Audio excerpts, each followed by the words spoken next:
শীতের কুয়াশা মাখা ভোরবেলা সবাইকে জানাইতেছি শুভ সকাল। শীতের বেলা বাজে প্রায় 5:30টার মতো। তো আমরা আছি এখন মাদারীপুরে। আর মাদারীপুর মানে তো বোঝো শীতের মানেই রস। এখানের রসটা অনেকটাই সুস্বাদু ও অনেকটা ফেমাস। তো আমরা ভোরবেলা চলে যেতেছি রস খাইতে। তো আমার সাথে আছে আমার ছোট ভাই, স্বাস্থ্য ভাই জিহাদ, প্লাস আছে সাগরকে তো সবাই চিনো, ছোট চাচু, আর একজন আছে সে অবশ্য আপাতত নেটওয়ার্কের বাইরে আছে।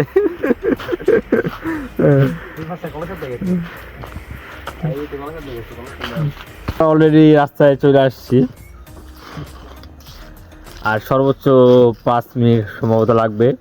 বাজারে যাব আর না হয়তো গাছতলে যায় রস সরাসরি নিয়ে আসবো। তো গতকালকে রাত্রে যে পরিমাণের কুয়াশা পড়ছে জানি না আজকে রসটা কতটুকু ভালো পাবো কি না। আলহামদুলিল্লাহ মিষ্টি হবো না, আরে যেমন হইব রস তো খাওয়া যাইব।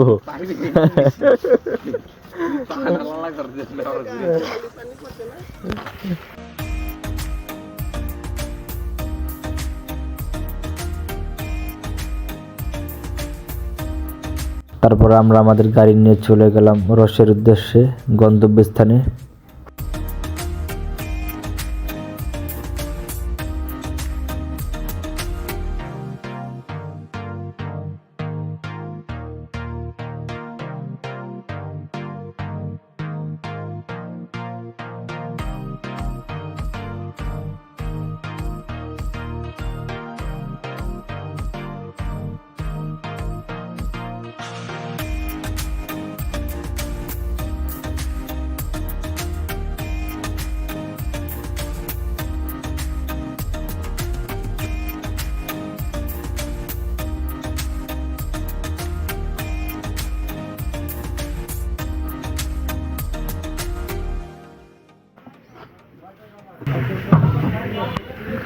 তো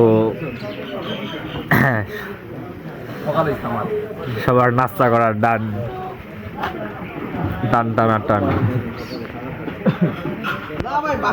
ধন্যবাদ দেওয়া লাগে। তোমার বাতিদারে ধন্যবাদ দেওয়া উচিত, যেহেতু দূরে আমাদের লাইনে নাস্তা খাওয়াইছে, বিলটাও সামলাই দিছি বাতিদার। ও আর কি আমাদের সবাইকে ভোর 4টা বাজে উঠাইয়া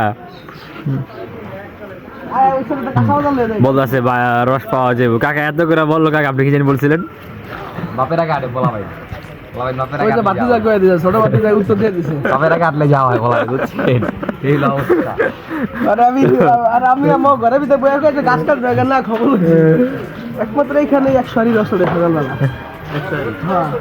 যা করবি জীবনে উঠবে গেলে জীবনে পুরা খালি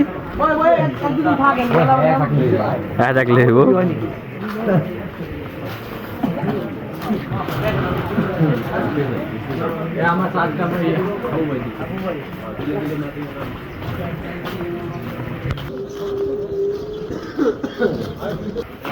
তো অনেক কষ্ট করে আসার পরও ব্যাট লাগ, আমরা রস পাইলামই না। 1 2 3 4টা বাজার ঘুরছি, কোনো বাজারে রস পাই নাই। কালকে মোটামুটি করে হালকা বৃষ্টি গেছে, আর রাত্রে অনেকটা পরিমাণে কুয়াশা পড়ছে, যার ফলে আমরা রস পাই নাই।